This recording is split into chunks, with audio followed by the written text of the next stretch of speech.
Hey everyone, welcome back. So in this video, we shall take a look at the concept of variance. So last time we saw how to calculate the expected values, and you can use the same idea of expected values to now calculate the variance of the random variable as well. So y is a random variable, and so expected value of y. So if you remember, expected value of y is you just sum over all the values of y times their probability, and that is mu. So now the variance of a random variable denoted by v of y is this. So it's expectation of y minus mu squared, right? So if you think of this, y minus mu squared is a transformation of y, right? And we have seen how to calculate the expected values of transformations. Okay, so we know how to implement this expected value, right? So expectation of y minus mu square will be y I minus mu square times probability of yi, right? Or maybe this is a better, right? So sum over all y's, y minus mu square times its probability. So variance in general measures the variability or the volatility from the expected value, right? So, and one application of this concept is to determine the risk of an investor, right? So if the variance is high, that means it is that it might be a risky venture. So the standard deviation is the positive square root of variance, okay? Positive square root of variance is the standard deviation. And usually the standard deviation is denoted by sigma, and then the variance will be its square. So the variance is denoted by sigma square. So sigma is the standard deviation, sigma squared is the variance. Just a standard notation. So next we look at some basic properties of expectations, which will be handy later on. So the first theorem says that the expected value of a constant is a constant itself. So if you have a variable which takes constant values, then its expectation is that constant itself, okay? So how do we prove this? Now suppose xi is some variable. So we have some variable x and it takes values xi and pi, okay? This x is not necessarily constant, but it's just some variable.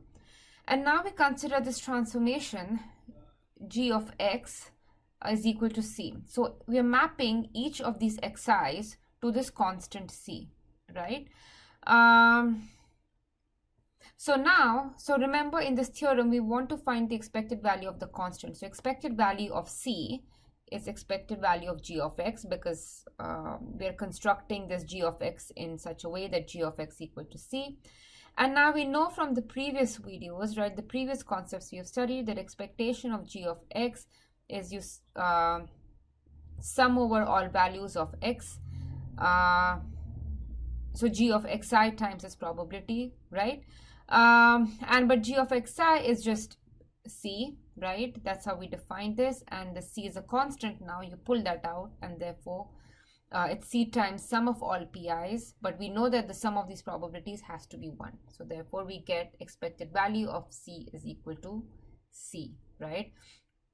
So again, to prove this, we started with some generic variable, say x1, x2, x3, right? So a random variable x takes 3 values with probabilities p1, p2, p3, and we are considering this function x such that g of x1 is equal to g of x2 is equal to g of x3 is equal to some constant c.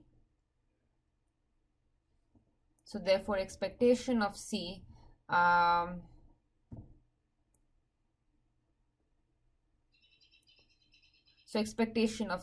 is just same as expectation of g of x.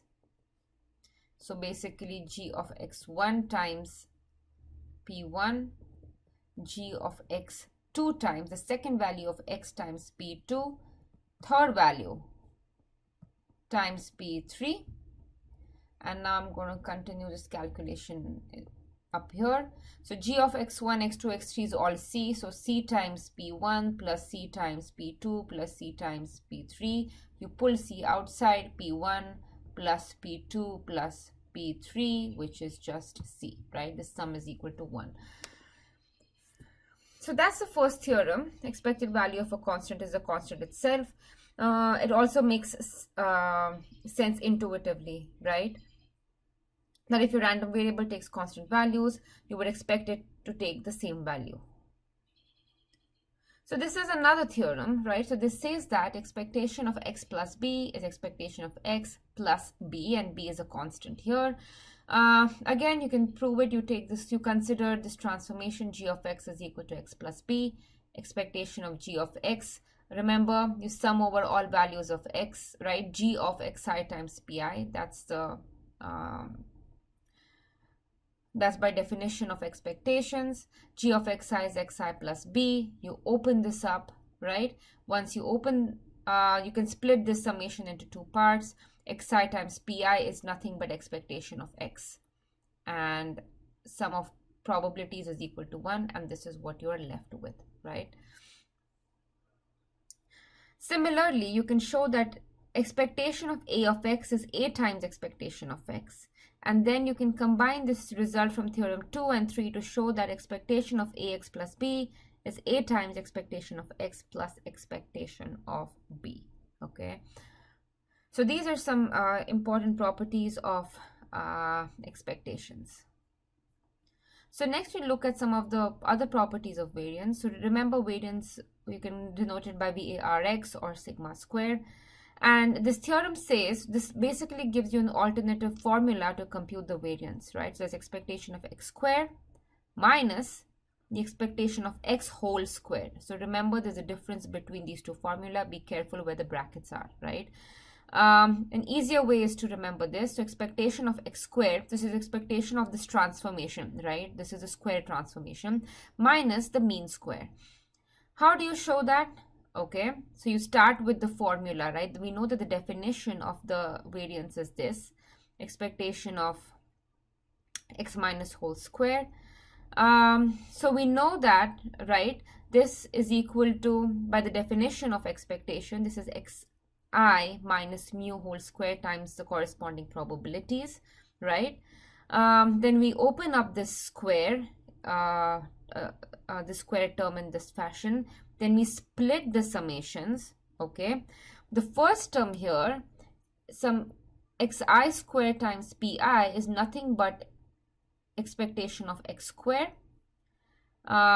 This term here is expectation of x, which is mu, and this sum here is equal to 1, and that's where you get this particular line, and then you simplify to get this final answer, okay?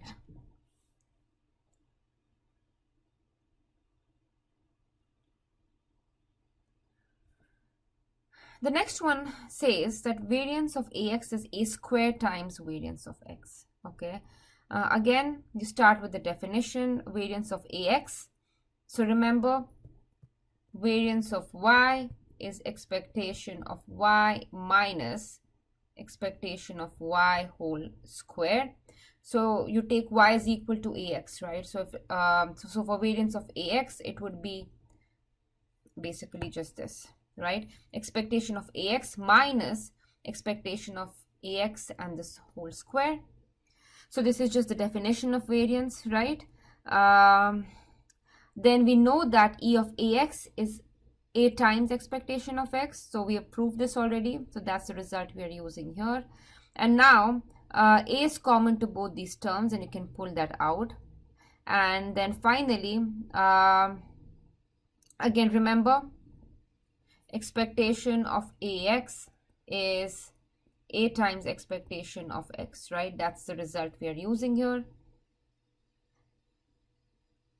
But remember, there is this square term here, so it will be a square times x.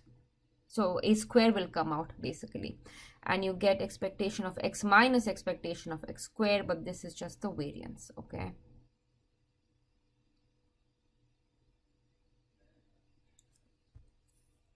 So just to clarify this particular step, right, we can write this as expectation of a square times x minus expectation of x square, right? And now this a square comes out and we have this.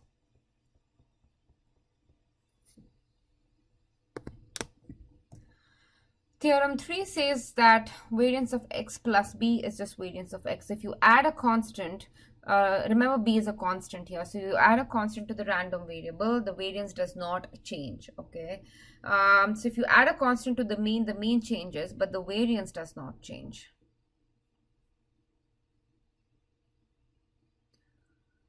All right, so this is a problem that utilizes some of the properties that we studied. So x is a discrete random variable, mean is 5, standard deviation is 3. Compute the mean and standard deviation of 2x plus 5.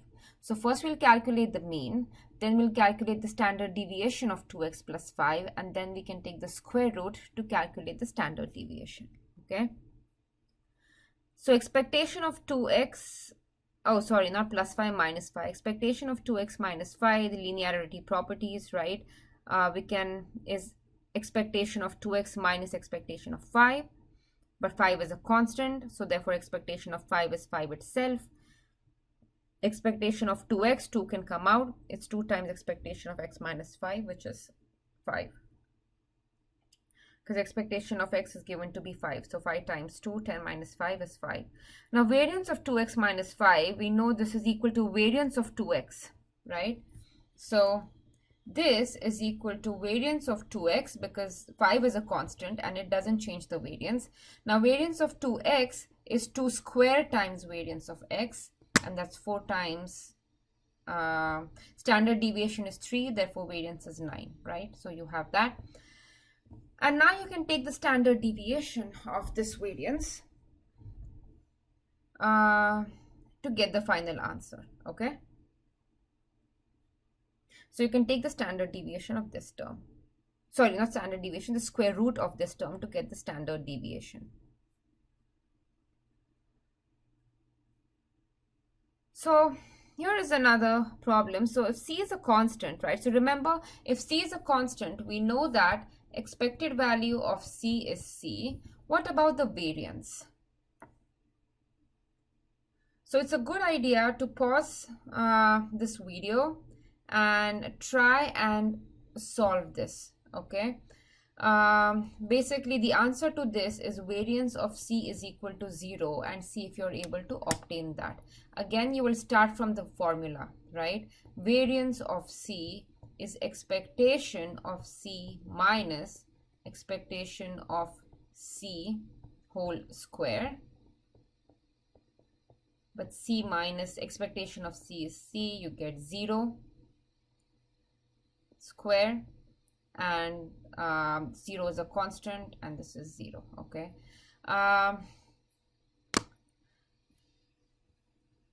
Yeah, so this makes sense, right? So because a constant does not vary, right? Variance is supposed to measure volatility or variation of something, and if it's a constant, its variation is 0, so that makes sense.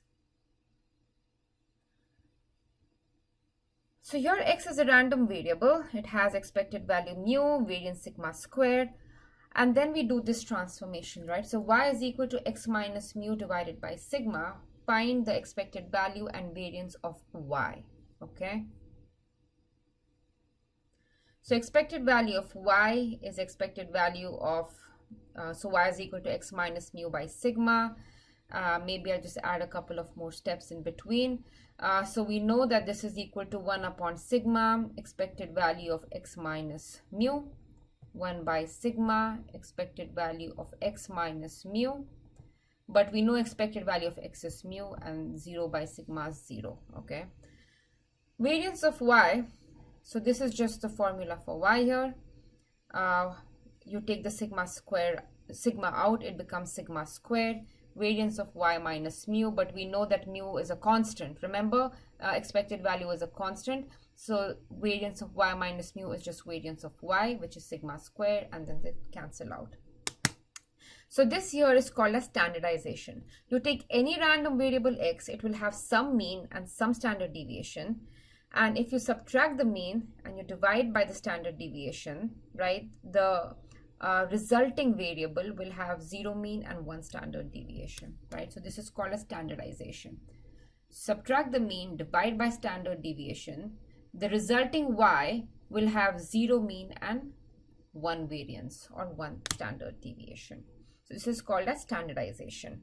So this is an important concept. We will be using it heavily when we study normal variables. Okay, so keep this idea in mind. That's all for this video. I will see you in the next one. See ya.